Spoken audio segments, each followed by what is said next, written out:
Hello, tonight's bedtime story is called Lost and Found by Oliver Jeffers. Once there was a boy, and one day he found a penguin at his door.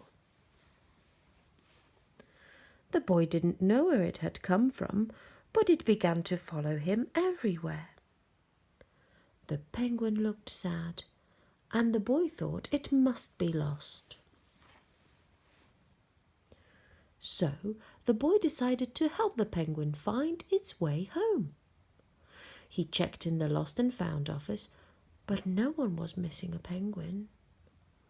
He asked some birds if they knew where the penguin came from, but they ignored him. Some birds are like that. The boy asked his duck, but the duck floated away. He didn't know. That night, the boy couldn't sleep for disappointment. He wanted to help the penguin, but he didn't know how. The next morning, he discovered that penguins come from the South Pole, but how could he get there? He ran down to the harbour and asked a big ship to take them to the South Pole, but his voice was much too small to be heard over the ship's horn. So together, he and the penguin would row to the South Pole.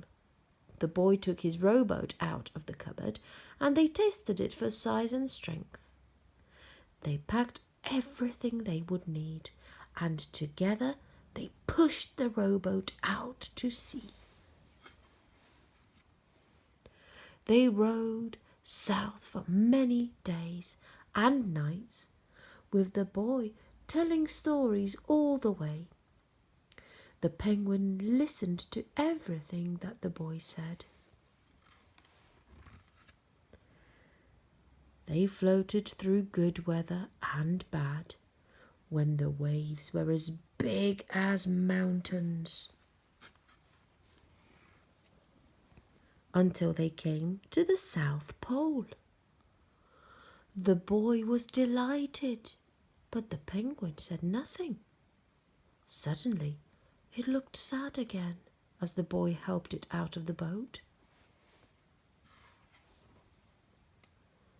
The boy said goodbye and floated away. But as he looked back, the penguin looked sadder than ever.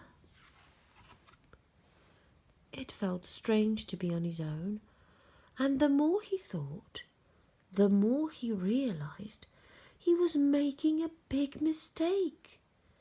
The penguin wasn't lost, he was just lonely.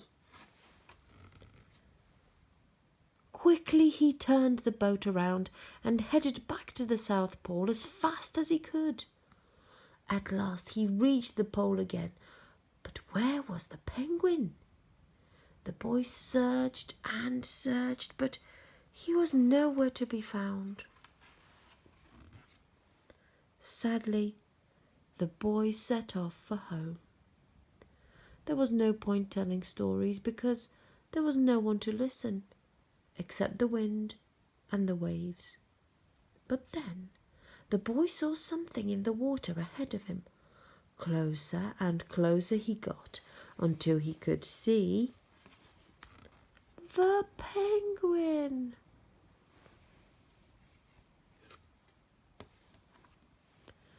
And so the boy and his friend went home together, talking of wonderful things all the way.